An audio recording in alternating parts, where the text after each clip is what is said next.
오늘 말씀은 부활하신 주님의 지상 최후 명령이라는 제목으로 말씀을 살펴보도록 하겠습니다.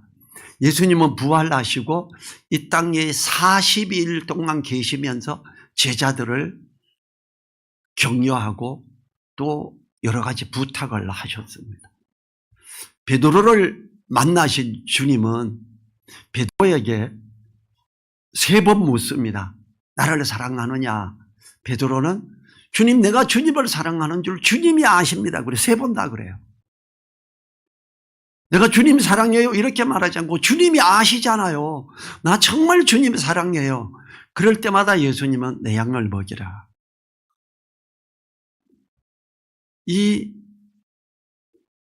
우리 주님을 사랑합니까?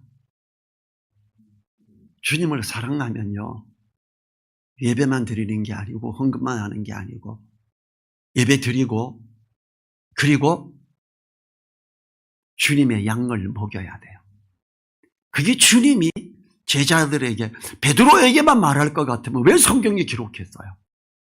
주님 사랑하는, 예 사랑합니다. 입증은 뭘로 해야 돼요? 다른 사람을 사랑해서 복음을 전하고 가르치는 게 돼야 돼요.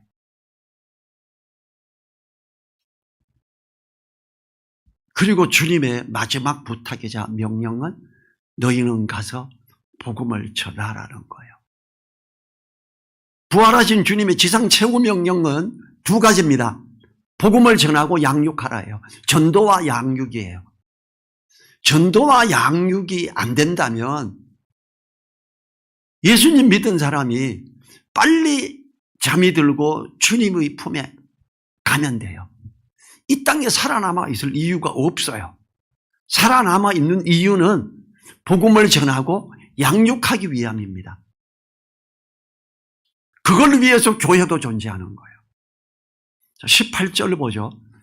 예수께서 나와 일러 가라사대 하늘과 땅의 모든 권세를 내게 주셨으니 그래요. 주님은 왜 이 말을 갑자기 하셨을까? 주님이 최후의 명령을 전달하면서 너무나 중요하고 중차대한 것이기 때문에 주님께서 제자들에게 최후의 명령을 전하시는데 하늘과 땅의 모든 권세를 내게 주셨으니 라고 하시면서 명령을 합니다. 주님은 나약한 목수의 아들로서가 아니며 전능하신 독생자 하나님으로서 명령하시고 계십니다. 때문에 하늘과 땅의 모든 권세를 내게 주셨으니라고 강조하고 계시는 거예요. 주님은 하늘과 땅의 모든 권세를 받은 자로서 권세를 가지고 제자들에게 명령하고 있습니다. 하늘과 땅의 모든 권세를 가졌다라는 것은 부활하신 주님의 선언입니다. 대선언이에요. 주님은 근본적으로 하나님의 본체이시기 때문에 처음부터 이러한 권세가 있었습니다. 그러나 주님은 동등됨을 취할 것으로 여기지 않고 모든 권세를 아버지께 하나님께 맡기고 육신을 입고 이 땅에 오셔서 가장 낮은 자로 임하셨지요. 섬김을 받으려 함이 아니라 도리어 섬기려 하고 자기 몸을 많은 사람들의 죄를 대신해 십자가에 못 박히게 하기 위해서 이 땅에 오셨지요. 그런데 이제 부활하신 주님은, 사망을 이기시고 부활하신 주님은 더 이상 나사렛 예수가 아니에요. 그냥 갈릴리에 거기에 있는 그 예수가 아니라 하늘과 땅의 모든 권세를 가지신 주님으로서 이야기하면서 내가 성령으로서 너희에게 또 함께 할 거야. 이것이 권능을 임하게 해. 이렇게 말하고 있지요. 모든 것을 다 들이신 후에 권세를 온전히 얻으셨습니다. 이것은 우리에게 가르치는 주신 주님의 특별한 교훈이시지요. 이 하나님 나라를 위해 자신을 바치는 모든 자에게 하나님 나라의 풍성한 권세와 영광을 누리게 한다라고 마태복음 19장 27절부터 29절에서 이야기하고 있습니다. 뭐를? 전도를 위해서. 그냥 교회 사역을 위해서 성도 숫자 늘리고 막 그걸 말하는 게 아니에요. 제자들은요, 교회의 성도 숫자 늘리려고 막 노력하지 않았습니다. 그저 많이 일어나면 떼서 복음을 전하고 나가게 이렇게 했습니다. 마태복음 19장 27절부터 29절 제가 읽어볼게요. 이에 베드로가 대답하여 가로되 보소서 우리가 모든 것을 버리고 주를 쫓아 싸우니 그런즉 우리가 무엇을 얻으리이까? 예수께서 가라사대 내가 진실로 너희에게 이르노니 세상이 새롭게 되어 인자가 자기 영광을 보좌 위에 앉을 때에 나를 쫓는 너희도 12보좌에 앉아 이스라엘 12지파를 심판하리라. 또 내 이름을 위하여 집이나 형제나 자매나 부모나 자식이나 전토를 벌인 자마다 여러 배를 받고 또 영생을 상속하리라. 베드로가 내가 모든 걸 버리고 주님을 쫓았습니다. 그래요. 베드로는요, 가난한 집 아들이 아니었어요. 제가 이스라엘에 가서 베드로 집터를 보러 갔는데 거기 집터가 굉장히 크고요. 옛날 베드로의 집이 굉장히 컸어요. 그냥 어부가 아니고 배 몇 채 가지고 운영하면서 하는 집의 아들이었어요. 어때요? 그냥 고기 잡는 어부, 선장 이 정도 하고 선주가 돼서 배를 여러 채 가지고 있으면 지금 우리나라에서도 괜찮은 집이죠. 베드로는 그런데 그 어부에 그걸 버리고 주님을 쫓았던 거예요. 주님은 베드로 보고 뭐라 그랬어요? 나를 따라오너라. 내가 너로 사람을 낚는 어부가 되게 하리라. 사람은 낚시하는 거 말하는 게 아니에요. 그물을 던지고 거기에 많은 고기를 잡아들이는 베드로 보고 너가 이제는 사람을 이렇게 낚을 거야. 너 어부가 아니라 사람을 낚는. 그러니까 주님께서 승천하시기 전에 베드로 보고 너 날 사랑하니? 예 주님, 내 주님 사랑합니다. 왜 다시 고기로 잡으러 갔었잖아요. 주님이 처음에 베드로와 요한을 부를 때도요, 그들이 고기를 잡았느냐 못 잡았습니다 어쩌고 배 오른편으로 그물을 던져 많이 잡게 돼요. 그러면서 나를 따르라.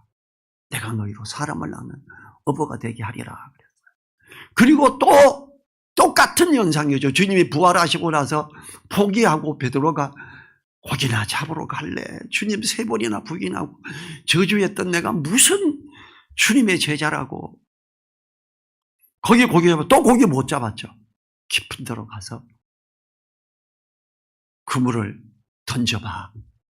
던졌을 때 큰 물고기 153마리, 그물이 찢어질 정도로 어마어마한 큰 물고기가 잡혔지요. 어부로서 그렇게 큰 걸 잡아본 적이 없는 그들이에요. 그러니까 뭐라 그래요? 요한이 이거 우리 처음 부를 때 같은데 봐 주님이잖아 그랬더니 베드로가 그냥 옷을 벗고 헤엄쳐서 가서 주님을 만나지요. 그때 주님이 너 나를 사랑하니?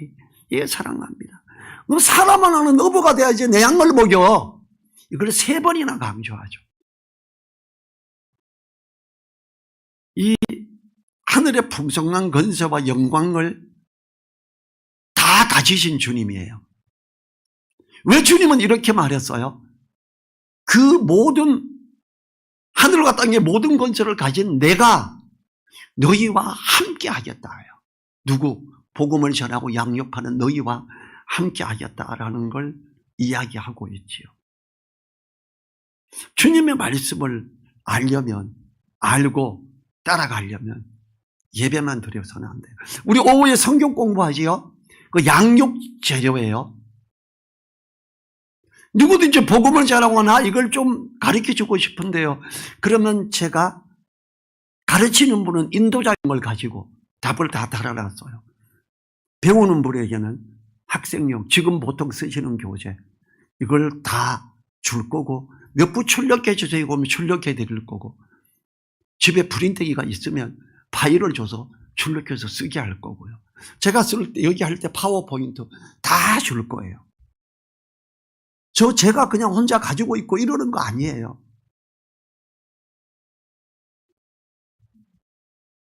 (19절) 그러므로 너희는 가서 모든 족속으로 제자를 삼아 아버지와 아들과 성령의 이름으로 세례를 주고 복음 전하고 세례 주라 그래요. 침례 주는 거지요. 누가 복음을 전하고 누가 세례를 줘요? 사도들만? 아니죠. 복음 누구든지 전하는 거 맞죠? 복음 전하는 사람이 세례 주는 겁니다.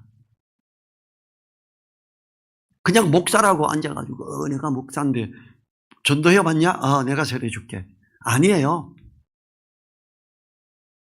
세례의 권한은 복음 전하는 자에게 있습니다. 침례는 혼자 주기가 어려우니까 같이 주지요. 우리는 침례 줄 때 복음 전하는 사람하고 저하고 목사님하고 같이 이렇게 같이 줘요. 3명이 있어야 줄 수 있어요. 여기서 19절에 그러므로는 앞구절의 말씀을 이어오는 강조의 표현이지요. 하늘과 땅의 모든 권세를 가지신 주님이 명령하셨으니 그러므로 너희는 가라고 합니다. 주님이 제자들에게 명령을 하시는 말씀이 우리로 하여금 가라고 하는 것입니다. 주님의 명령을 가지고 가라고 합니다. 주님은 왜 가라고 하지요? 우리가 주님의 명령을 가지고 그냥 앉아서 찬양하고 즐겁게 교제만 한다면 우리는 주님의 명령을 수행할 수 없기 때문입니다. 우리는 가야 합니다. 나가야 돼요. 그냥 집에만 있고 모여서 고기 맛있는 거 구워가 먹죠. 할렐루야 찬양하자 우리 사랑해 교제해 이것만 말하는 게 아니에요. 가서 해요. 사도들은 자신들의 이웃에게로 갔으며 자신들이 가장 싫어하는 사마리아의 땅으로도 갔습니다. 마가복음 16장 15절에서는 뭐라 그래요? 또 가라사대 너희는 온 천하에 다니며 만민에게 복음을 전파하라 그래요. 온 천하는 모든 것을 향하여 가는 걸 말하지요. 주님의 명령을 수행하기 위해서는 가야 하는 것입니다. 우리들의 마음속에 가야 할 사람의 이름을 떠올려 보시기 바랍니다. 하늘과 땅의 모든 권세를 가지신 주님이 우리에게 가라고 합니다. 대통령이 가라고 하면 가겠지요? 고양시장이 예를 들어서 가십시오. 제가 함께 합니다. 이것 후원해 주겠습니다. 가겠지요? 하늘과 땅의 모든 권세를 가지신 주님이 가라고 합니다. 가야지요. 주님이 우리에게 부탁하신 복음을 들고 가야 합니다. 우리들의 마음속에 가야 할 사람의 이름 한번 생각해 보세요. 순종하고 나가시기 바랍니다. 전화를 하고 약속을 하십시오. 복음을 직접 말씀하셔도 좋습니다. 복음을 직접 말씀하시기에 자신이 없으면 약속을 하고 데리고 와서 복음을 듣게 하셔도 좋습니다. 저를 초청하거나 우리 조정근 목사님 초청하면 쫓아가겠습니다. 우리 지봉희 전도사님도 계시고 여인들에게 그럴 때는 여인을 부르십시오.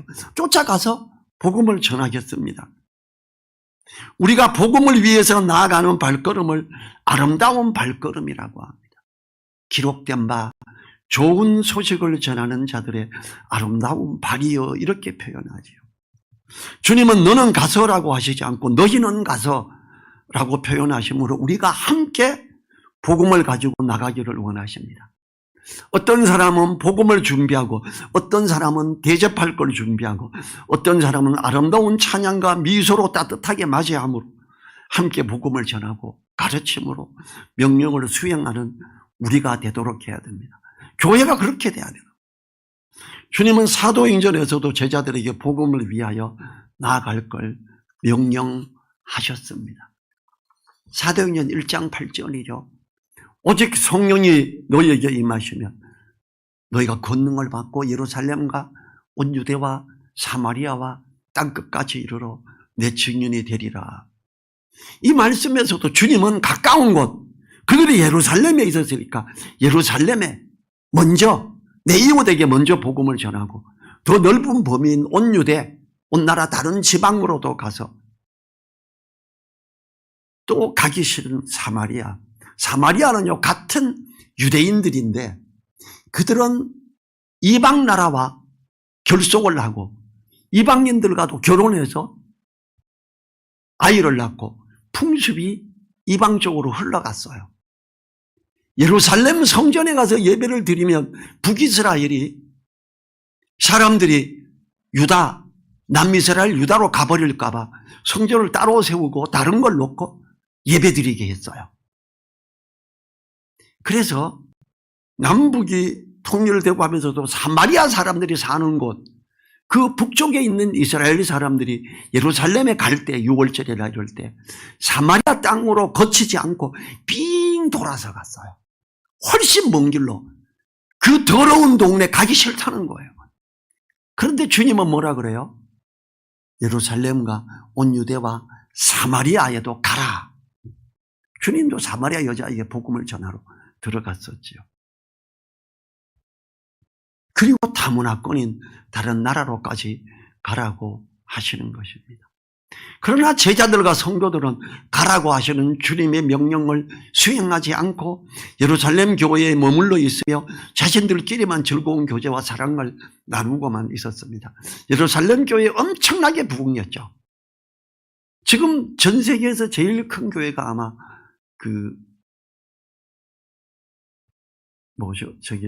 여기도 순복음이죠. 근데 예루살렘 교회는 더 컸을 거예요. 복음 한 번 전하면 막 2,000명, 3,000명 예수님 믿고 회개하고 돌아왔으니까. 그런데 그들이 예루살렘과 많이 됐으면 온 유대로 가야 되는데, 사마리아로 가야 되는데, 땅끝으로 가야 되는데 안 갔어요. 자기네끼리 감사하고 성찬하고 막 했어요. 하나님은, 주님께서는 강제로라도 가게 하셨습니다. 사도행전 8장 1절부터 5절에 그게 나와요. 스데반이 먼저 죽임을 당해요. 사울이 그의 죽임을 마땅히 여기더라. 그날에 예루살렘에 있는 교회에 큰 핍박이 나서 사도 외에는 다 유대와 사마리아 모든 땅으로 흩어지니라. 바울이 된 사울이 앞장서서 했죠. 아마 요즘 같으면 뭐라 그러겠어요?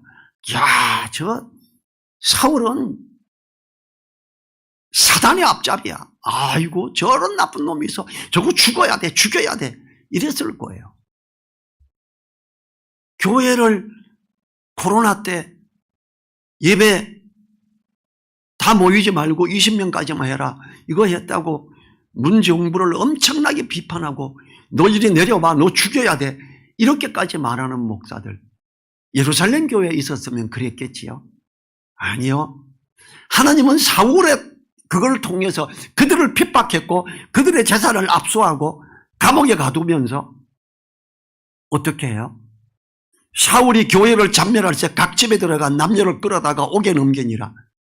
4절에서 그 흩어진 사람들이 두루 다니며 복음의 말씀을 전할 때 빌립이 사마리아 성에 내려가 그리스도를 백성에게 전파하니. 사울을 통한 이 핍박이 없었으면 사마리아 땅에 복음 전하러 갔겠어요? 주님이 말씀하신 게 이루어졌잖아요. 누구 때문에? 약간 곁길로 간 사울의 열심 때문에 이 일이 일어났죠. 교회의 핍박이 사울의 잔악함 때문입니까? 사도들과 예루살렘 교회에 복음을 들고 나가지 않으며 있었던 거 아니에요. 복음을 들고 나가지 않고 성도들의 헌금만 착취하는 교회도 꽤 많잖아요. 너무 안타깝지요. 코로나 시대를 통해서 우리나라 교회는 10,000개 정도가 없어졌습니다. 10,000개 이상이. 왜 없어졌을까요? 주님의 말씀을 따라 옳게 가지 않는, 교리만 따라가는 이 사람들, 주님께서 뭐라 그랬어요? 에베소 교회를 통해 촛대를 옮기리라 그랬어요. 주님이 빠져나와 버린 교회, 없어진 게 너무 감사하지요. 안타깝지요. 우리는 촛대를 옮겨지지 않는 참된 교회로 있으려면요, 전도와 양육을 해야 됩니다. 그게 주님이 원하시는 거기 때문이에요. 주님의 명령이 너희는 가서 라는 말씀을 순종하지 않고 있던 예루살렘 교회의 성도들이 가서 복음을 전하는 모습을 기록하고 있지요. 자, 영락교회가 북한에서 온 사람들이 모인 교회죠. 평양은 동방의 새 예루살렘이라고 할 정도로 부흥한 곳이었지요. 이들이 남쪽으로 복음을 전하러 막 가지 않았어요. 또 악한 사람 한 명, 김일성을 통해서 전쟁을 통해서 믿음의 사람들이 남한으로 막 나왔어요. 지금 남한은 복음이 엄청나게 증거되고 전 세계에서 최고가 할 정도로 막강한 믿음의 나라가 되죠. 형식적으로 빠져가는 것 때문에 10,000개 이상이 없어졌긴 했지만 그렇습니다. 복음을 전하러 나아가지 않는 모든 이들에게 주님께서는 핍박을 통해서 어떤 여건을 통해서 그들을 흩으십니다. 복음을 전하게 하기 위해서. 20절 상반절을 보지요. 내가 너희에게 분부한 모든 것을 가르쳐 지키게 하라. 양육이죠. 우리는 믿지 않는 모든 에게로 가서 복음을 전하고 주님의 말씀을 가르쳐 지키게 함으로 하나님의 풍성한 은혜의 사랑을 알고 누릴 수 있도록 가르쳐야 합니다. 모든 말씀은 사람을 바르게 하며 교훈을 삼게 하고 의롭게 하기에 충분하기 때문입니다. 하나님의 형상을 따라 만드신 참된 인간성을 회복하는 데에는 주님의 말씀을 가르치고 지키게 하는 것이 가장 좋기 때문입니다. 디모데후서 3장 16, 17절이 뭐라 그래요?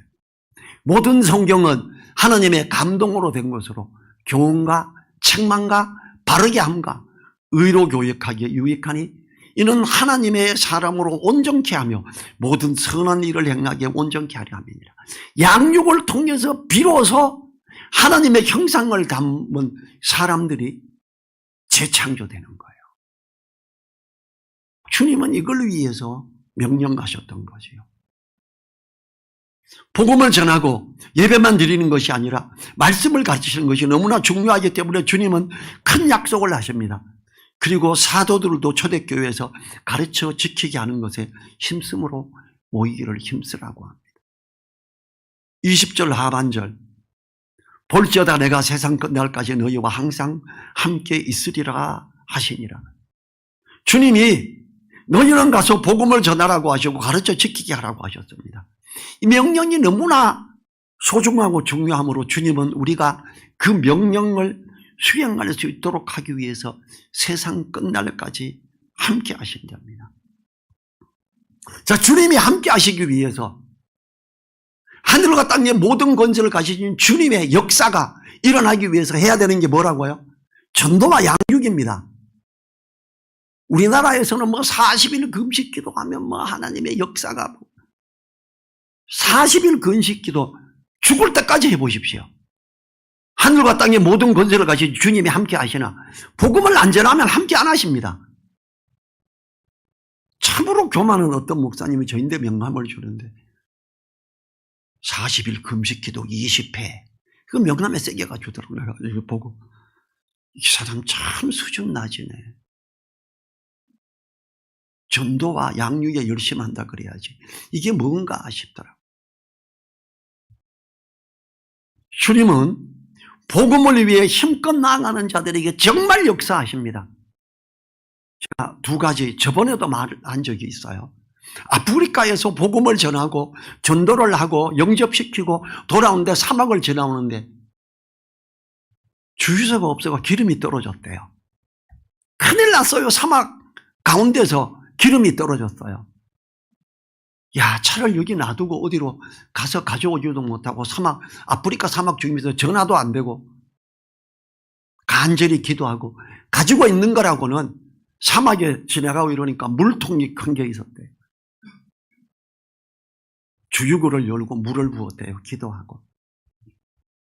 물로 포도주를 만드신 하나님, 기름이 없고 잘못하면 우리 죽습니다. 기름이 된 거예요. 물이 시동을 걸고 사막을 빠져나왔어요. 직접 겪은 선교사가 저인데 와서 대화하고 같이 사귀고 이랬어요. 요 최근에 일어났던 일을 말씀드려 볼게요. 여기 와서 한번 말씀도 전하고 가르쳤던 최남성 선교사, 몽골 선교사. 이 친구가 제가 반드시 일해야 된다. 제 영적 아들이거든요. 형 알아. 제가 복음 전했고 양육했고 제가 니시 음향에 1년 데리고 있었어요. 그러면서 그 친구들이 몽골 선교사로 갈 때 대부분 후원금 받아서 가죠. 그 친구들은 아니에요. 집 팔고 안식년 이런 거 없고 그냥 가서 거기서 몽골 사람이 되겠대요. 1,000만 원을 헌금하면서 1,000만 원을 후원금 받아 가도 그런데 1,000만 원을 헌금하면서 이건 꼭 전도지 인쇄에만 써주셔야 돼요. 알았어요. 전도지 인쇄에만 쓸게.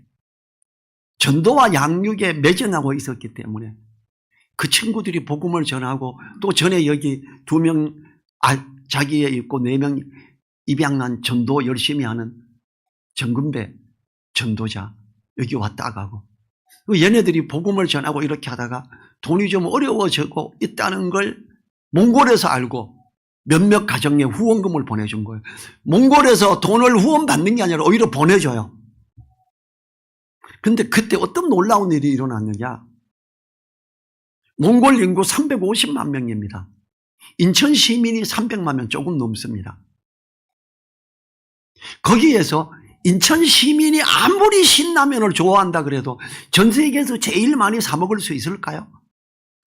몽골 사람들이 신라면을 얼마나 좋아해요? 신라면 총빵권 가지고 있거든요. 얼마나 많이 사 먹어버렸는지 전 세계에서 제일 많이 팔아서 한국에 초청돼서 상을 받고 갔어요. 왜? 복음을 전하고 전도를 위해 사는 사람들에게 후원금까지 보내주니 살아계신 주님, 하늘과 땅의 모든 건설을 가지신 주님이 그들에게 갑자기 몽골 사람들에게 신라면에 꽂혀버리게 하고 신라면을 전 세계에서 제일 많이 팔게 한 거예요. 역사하신 맞죠?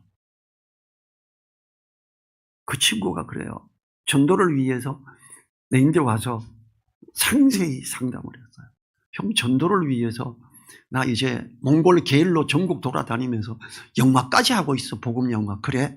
그러면 프로젝터가 있어야 되고 화면이 있어야 되고 그 음향이 빵빵해야지. 맞아요, 형.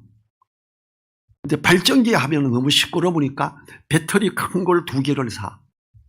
그리고 그 배터리로 인버터를 써서 220V 전기 만들어서 불도 비추고 오고 이렇게 있는데 대기하는데 그 다음에 또 하나는 인버터를 2대에서 영화 상영하는 데 써. 이렇게 하고 쭉 했어요. 제가 그야말로 재료비만 딱 청구했어요. 얘가 하는 이야기가 저인데 1년 있어지니까 형 왜 원가도 안 되게 청구했어? 내가 형보다 돈 더 잘 벌어. 우리 진짜 잘 번단 말이야. 좀 많이 좀 청구해줘. 그래. 야, 공짜로 못 줘서 미안한데 형 이러면 내가 미안해서 다음에 부탁을 어떻게 해? 그걸 가지고 그리고 돈을 잘 벌고 있고 그걸로 풍성히 쓰면서 전도를 하는 거예요. 몽골 사람들이 얼마나 많이 와가지고 따라와서 같이 전도하겠어요. 그 어려운 나라에서 그게 되고 이번에는 제약회사에서 후원받은 약품을 큰 박스로 가득 보내줬어요. 형 이거 너무 좋아하겠다고. 그래 복음 전하는 데 쓰라고 보냈다. 이래서. 세상 끝날까지 항상 함께 하시는 주님. 예, 그 몽골 선교사 방언 못해요. 형 나도 방언 좀 달라 그랬는데 나는 방언을 안 주시대? 안 주면 어떠냐? 복음 전하면 되지. 전도하고 양육하는데 그건 되잖아. 형 그건 되지. 주님이 정말로 함께 하시는 역사가 막 일어나는 거예요. 몽골에서 등록한 모든 선교사들 다 쫓겨났어요. 얘는 사업가예요. 몽골 사람들이 얘 선교사라고 고발을 해서요. 우리나라로 치면 안기부에서 10명이 팀을 이루고 조사를 하러 왔어요. 얘 쫓아내려고. 뭐 전도하고 이러지. 얘 전도합니다. 뭘로 해? 걔네들이 가지고 온 증거 자료 전도지 다 꺼내 보이면서 얘 이거 하면서 왜 해?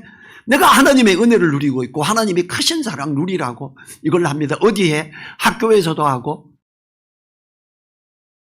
학생들에게도 하고 그리고 개를 쫓아다니면서 합니다.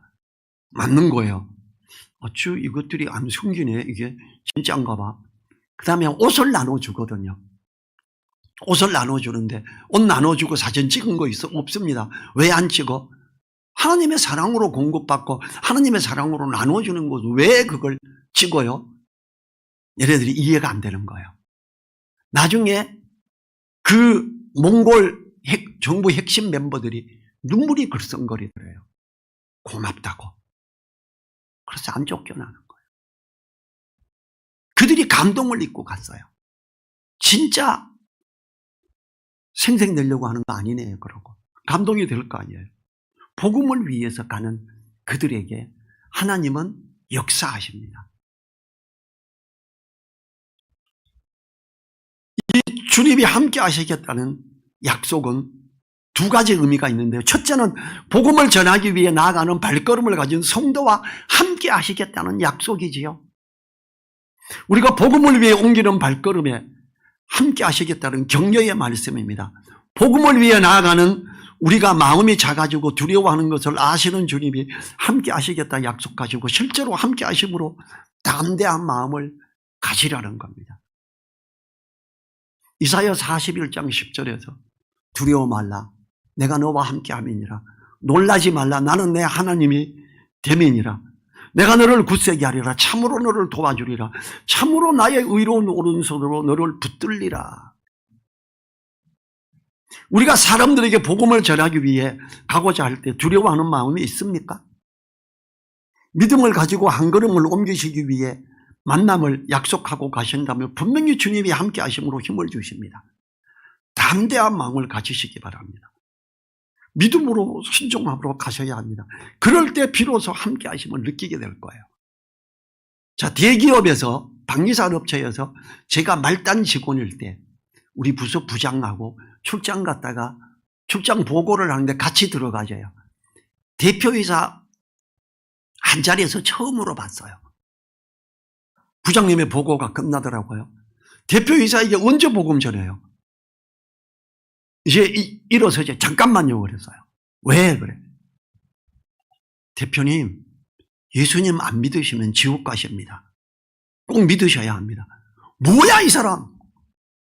아, 우리 직원입니다. 아, 그래? 이 사람이 놀래버렸어요.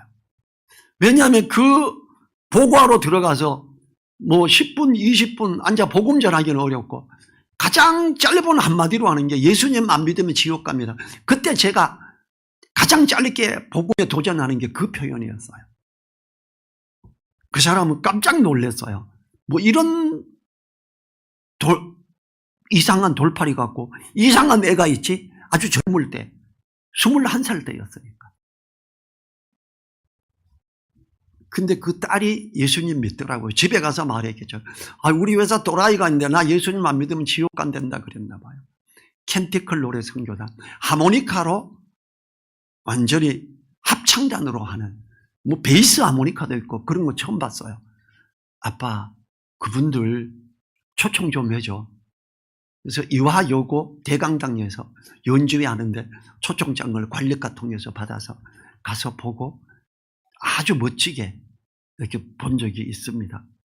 우리는요 복음을 이야기하는 것에 두려워하면 안 됩니다. 담대히 하셔야 됩니다. 그러면 인정을 받아요. 오히려 저는 인정을 많이 받았고요. 제가 말단 직원으로서 교회를 옮기기 싫어서 직장을 옮길 때 대표이사가 저를 불러서 어느 회사에서 너 부르니 같이 있으면 안 되겠니? 이렇게 물어요. 제가 그랬지요. 저보고 부장을 통해서 네가 원하는 부서, 너가 원하는 자리, 말단 직원에게 원하는 자리면 뭐예요? 뭐 계장, 과장까지 다 주겠다는 거예요. 네 원하는 부서 어디든지 너 해줄게 있어라. 너 같은 인재가 가면 어떡하니 이랬어요. 말단 직원인데 복음 전하고 그 사람들이 본 거는 아멘당 당수인 이제 마지막 별명이 아멘당 당수였거든요. 전병철이 같은 충성된 자가 회사에 있어야 된다 이거였어요. 예수님 안 믿는 사람들이 그렇게 한 거예요. 주님이 함께 하심으로 역사하시기 때문에 제가 더 귀하게 보였다는가 봐요. 둘째, 복음을 위하여 끝까지 함께 하시겠다는 약속입니다. 주님의 복음은 절대 멈추어 서지 않을 것이며 말씀으로 순종하여 나아가고자 하는 사람은 계속하여 일어날 것을 의미하기도 합니다. 복음이 유럽에서부터 전파됐죠. 유럽이 점점 세속화돼 가고 교회들이 이럴 때 하나님은 촛대를 옮기셨지요. 지금도 미련한 어떤 목회자들은 독일 신학 박사의 강의를 들으려고 그래요. 이미 한참 넘어간 거예요. 영국으로 가고 미국으로 가고 지금 핵심이 한국으로 와 있습니다. 대한민국에서 말씀을 정말 잘 가르치는, 미국에서도 잘 가르치는 신학교가 있고요. 그렇습니다.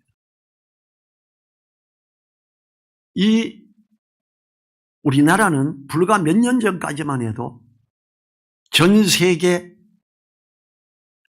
선교사 파송이 2위였었어요. 지금은 4위에서 6위로 밀려났습니다. 우리가 너무 잘 살기 시작하면서 타협하는 게 너무 많아져서 일어난 현상입니다. 그렇지만 한국 성도들의 나아감이 세계 선교의 큰 발걸음이 여전히 되고 있습니다. 그래서 가장 많은 인구의 나라인 중국이나 인도가 아시아에 있기 때문이기도 하고, 또 아프리카에 백인 선교사가 가면 마음에 안 들죠. 잡아가서 노예로 팔아먹었던 놈들인데. 근데 우리나라 사람은 뜨거운 데서 많이 그을르면 흑인 비슷해져 가요. 참 선교사로 가기가 좋은 곳. 또 어때요? 우리나라 노래가 문화적인 드라마나 영화 이런 게 전 세계에서 막 그냥 최고 그걸 기록하지요.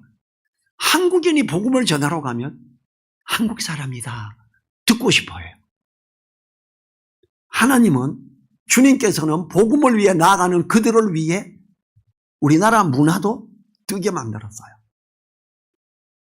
한국 사람이 복음을 전하면 듣고자 하는 이런 놀라운, 이건 제가 복음을 전하러 다른 나라에 가서 직접 느낀 거예요.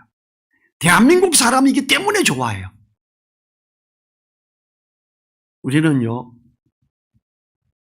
복음을 위해 가라고 하시는 주님의 명령을 순종하고 또 협력할 수 있도록 해야 됩니다. 우리 자리에서 일어나셔서 1분간 복음을 전하러 가는, 양육하는 우리에게 주님이 함께 하심을 누리게 해달라고 기도하지요.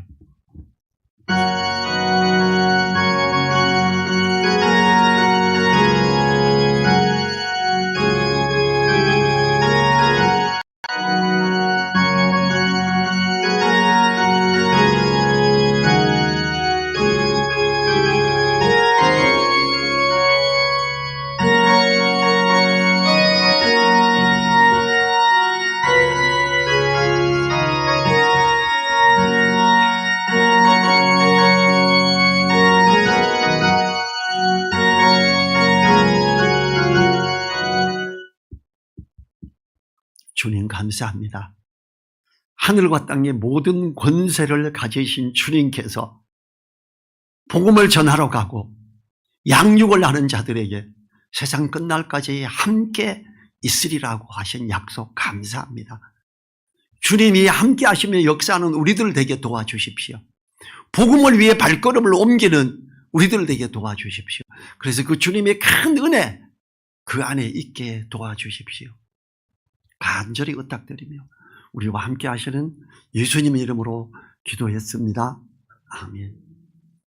지금은 우리를 사랑하시고 우리와 함께 하시며 역사하시는 우리 주 예수 그리스도의 은혜와 복음을 위해 나아가는 자의 손을 붙들고 지키며 나아가는 함께 하시는 하나님의 그 크신 사랑과 성령님의 감동, 감화, 교통하심이 머리 숙인 한 분 한 분을 그들이 머리 위에, 그 가정 위에, 그 일터 위에, 우리 늘사랑교회 위에 이제로부터 영원토록 함께하여 주시기를 간절히 축원하옵나이다.